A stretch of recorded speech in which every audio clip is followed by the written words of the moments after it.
Hi everybody. Thanks for coming today to Reading with Mrs. DeGagne. Today, we're going to go visit the Wild Wild West and meet Annie Oakley. I just need to put on my hat and then we can begin. Okay.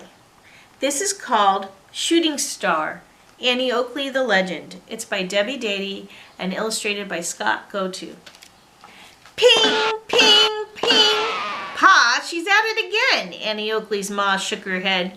Why can't she play with the rattle like most babies? Annie ain't like most babies. Pa rubbed his whiskers and watched. 1-year-old Annie was spitting bullets out of her cradle. Bing, bing. Annie hit the roof of the family barn. Annie, Pa patted her head. You've got to stop this. You're driving the cows plumb loco. Annie did try, but every once in a while she'd forget, like babies tend to do. Ping, ping, ping. Pa ended up moving the barn 50 miles down the road just to keep Annie from spitting bullets at it. Now, back in those days, folks either grew their supper or shot it. When Annie's pa up and died, someone needed to help Ma out.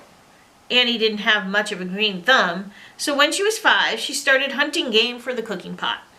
Annie, Ma said, what would we do without the food you bring home? Aw, Ma, Annie said, kicking her toe into the cabin's dirt floor. I just want to help. Fact was, Annie liked a challenge as much as she liked helping. She didn't just shoot at the game she was hunting. Yee-haw! She'd yell, twirling around 3 times, doing a flip and then shooting. Annie even paid for the family farm by selling meat in town. Dang it all, the storekeeper told Annie, you're the best darn shot around. You ought to try your luck at this shooting match. Annie looked at the flyer hanging on the wall. It offered $100 to anyone who could outshoot the great Frank Butler.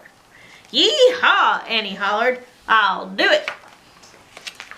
Annie's hands shook a bit, but she did love a challenge. So off she went to the shooting match. A lot of people guffawed when little 15-year-old Annie stepped up to shoot against the world-famous marksman. When she hit every target, their eyeballs just about popped out onto the ground. Word was that Frank Butler lost something more valuable than $100 that day. He lost his heart. In a few years, Annie and Frank got hitched and took up with Buffalo Bill's Wild West show. Annie was the show's star trick shooter. She practiced hard, and before long, people came from hundreds of miles just to see her put out a candle with 1 bullet, shoot out the center of a playing card, or knock a dime from Frank's fingers. That's pretty cool. Missy, Frank told Annie one day after a show, you can outshoot any man or woman in the whole American West. Buffalo Bill slapped Annie on the back. Why stop with this country? I'm taking the Wild West show to Europe. Will you go? Annie nodded. Sure, I just want to help. Bon voyage, shouted hundreds of well-wishers as the Wild West show loaded bears, elk, deer, mules, 16 buffalo, and 160 horses onto the steamship State of Nebraska. Sure enough, when they got to Europe, all kinds of royal folks came to see Annie.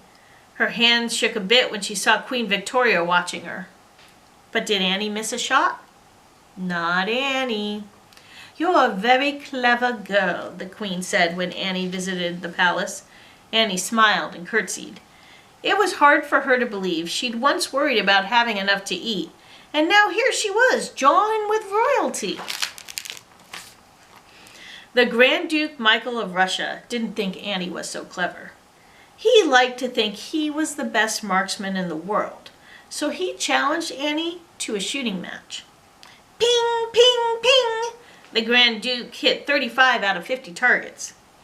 No one said a word when Annie stepped up to shoot. Annie's hands shook a bit before she lifted the gun. Was she good enough to beat the best marksman in Russia? Ping, ping, ping!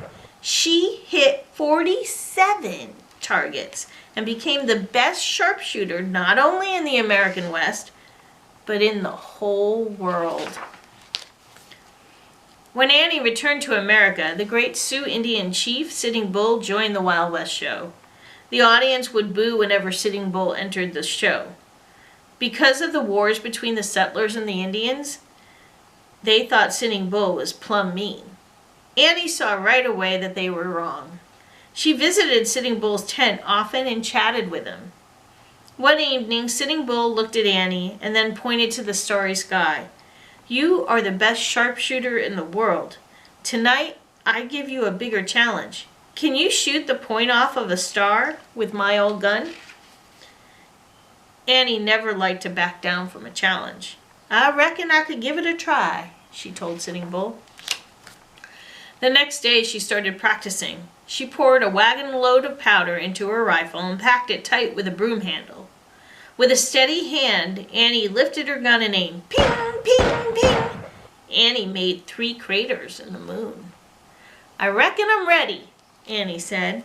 She chose a star 50 million light years away and loaded her gun. People gathered from all over the world to watch her. If she could make this shot, she would be the greatest sharpshooter in the universe. Annie used 2 wagon loads of gunpowder, tapped it tightly with a tree limb, and lifted the gun to her shoulder. The explosion was so loud it caused the Snake River to flow backwards and it shucked corn in 15 states. When the smoke cleared, Sitting Bull let out a shout that could be heard in Paris, France. The crowd cheered so hard they turned Annie's hair pure white. "You did it!" Frank yelled. Annie nodded and smiled. She had shot not 1 point, but all 5 points off the star. 1 point landed smack dab in the middle of Colorado. Folks later named it Pikes Peak. 3 points broke into pieces in the Pacific Ocean, creating the Hawaiian Islands. Annie plucked up the smallest point, stuck it in her hat for decoration. Annie Oakley had faced her biggest challenge. She was now the greatest sharpshooter in the universe. Sitting Bull put his hand on Annie's shoulder. "Will you be my adopted daughter? I will call you Little Sure Shot." "I'd be plumb proud," Annie told Sitting Bull. So they had the ceremony right then and there. Annie Oakley became an official Sioux that day. Now you know that Annie was tickled to jelly to be the best sharpshooter in the universe and a Sioux, but she never let success go to her head. "Lands o' mercy," Annie told Frank years later. "I have more gold medals than a hive has bees." She pointed to their wagon train. Every train was loaded down with medals and awards that Annie had won. "I think it's time we did some helping," Annie said. She hauled off all those gold medals, melted them down, and sold the gold. She gave the money to a hospital for poor children. "Yippee for Annie Oakley!" the children cheered. "Aw, shucks," Annie said. "I just wanted to help." Annie was famous the world over, but she never forgot what it was like to have been poor when she was a child. Annie never retired. She just kept shooting until one day she up and died. They buried her with a gun in her hand, and some folks say that she's still doing what she loves best. Maybe you've seen her. Every time you see a shooting star in the sky, that's just Annie Oakley facing another challenge. Now, wasn't that a fun story? Now, Annie Oakley really existed. She did marry Frank Butler. She did help the poor. She did pay for her family's farm. There are a lot of things that are true in this story, but it's told with a little hyperbole or exaggeration. But it's a fun way to really make Annie Oakley shine, don't you think? Thanks again for joining me on Reading with Mrs. DeGagne today. Yee-haw! See you next time.